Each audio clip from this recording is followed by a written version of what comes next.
Hi everyone, welcome to another video where I talk about how to play the Tagelharpa and especially share some tips for beginner players from my own experience learning to play this instrument from scratch.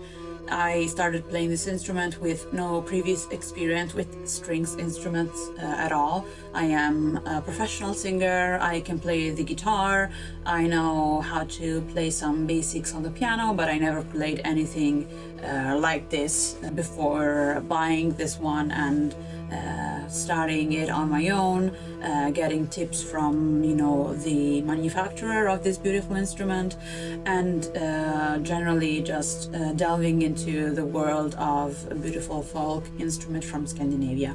So I thought, since there's not really a school where you sign up and get a teacher that helps you get the hang of how to play this instrument, I would share my own experience learning how to play it, how to take care of it, and your own questions also help me get some idea of what is really the topics that can be the most interesting to discuss.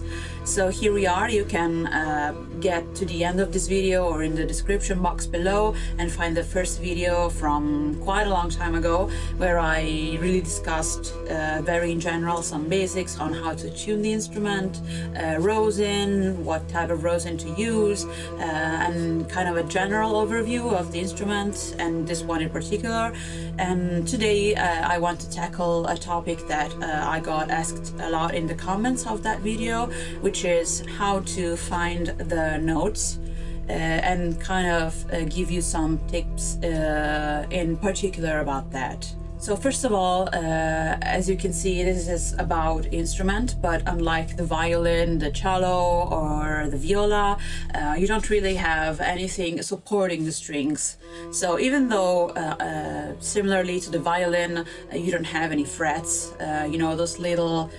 those little lines that divide the space of each note, or the guitar, you have the frets, and each fret can tell you that you are playing C, C sharp, D sharp, etc.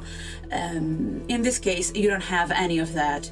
So you don't just have the difficulty of finding the notes without the fret, but you also have the difficulty of playing the note with no support below the strings themselves. I want to give you two methods for finding the notes, and then two methods for playing the notes with your left hand. So here we go. So first of all, let's go with how to play the notes. I'm just gonna show you the left hand only, and I suggest that you actually practice this with your left hand only at first, and implement the other hand at a later time when you feel more comfortable with your movements, especially if you haven't played other instruments that have left hand movements at all. I have experience with the guitar, so that really helped me with having some kind of basic movement with my left hand. And you can actually also, I think, practice with a guitar first if you think it can be helpful with having some sort of better mobility, and then go to a fretless instrument like this one. On the guitar, you usually practice and warm up before playing by doing scales. So let's say that this is the fretboard of a guitar. You have your fingers, you do this over and over again on one string, and then you move on the other one. There's plenty of exercises you can do. What I can suggest to do is to start doing the same thing, to first of all warm up your fingers, because right now here in Italy it's very cold, so if your fingers are cold, it's more difficult to move them swiftly through the strings. There's a couple of different ways that you can see people playing notes. One is to put the end of your fingers here let's say, under the string and apply pressure. And the amount of pressure that you should apply is, I would say it's difficult to explain, and depending on the type of string also, because mine is horsehair, but if you have nylon string it might also change. So definitely experiment with this until you get a good sound quality. It will also depend on your right hand skill, let's say. But for now, you can just practice your movement without any kind of sound from the right hand. You can try doing this and just making yourself comfortable with doing this kind of movement, you know?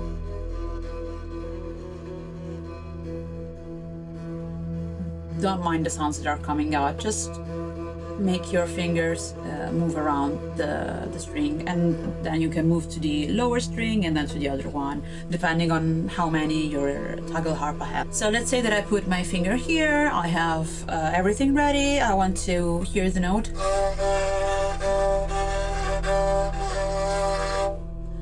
Just a small note, you know, nothing too complicated, and this is one way to play it. Now I'm not even like propping myself on anything, I'm just also using this hand to hold the instrument. It's all like complicated, but just to show you the results of everything that I talked about up to this moment. Now the other way, which is the way that I actually use when I play my own Tagelharpa, I actually started by using this method with the finger under the string, and then I changed to the one that I'm gonna show you right now.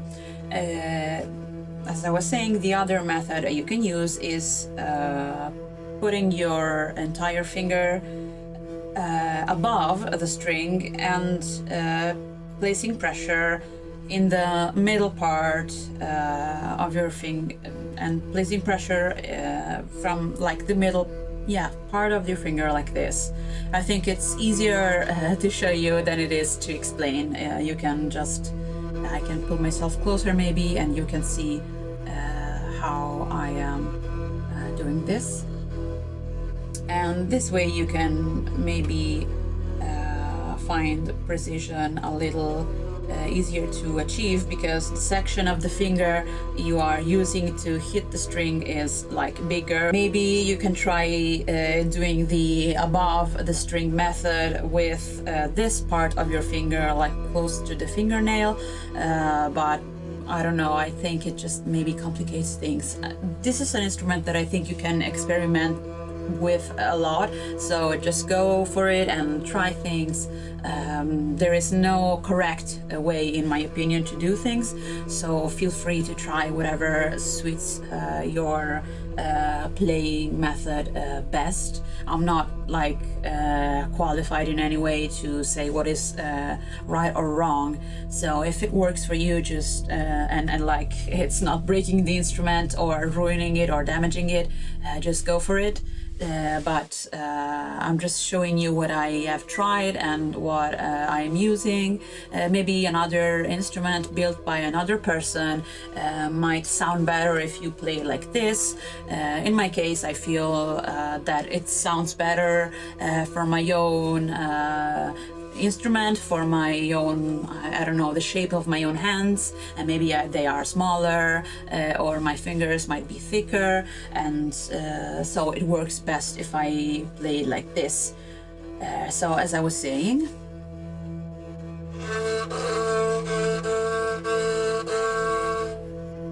here we go.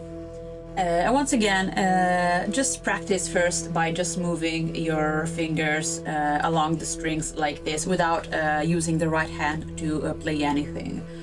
You can implement that later so that you practice coordination, but the first thing that I always advise is to do one thing at a time, and then you know, join everything after. But going all in all at once, I don't think it benefits anyone. It just might create a lot of confusion. confusion and frustration, but I think it might be a good way to build your own practice schedule and maybe do 5 minutes of this and then 5 minutes with no fingers and only bowing exercises, and then maybe 5 minutes you can try and do both together and see how it goes. So these are the two playing methods that I found the most widespread and that I personally see yield the best playing results with the Tagelharpa.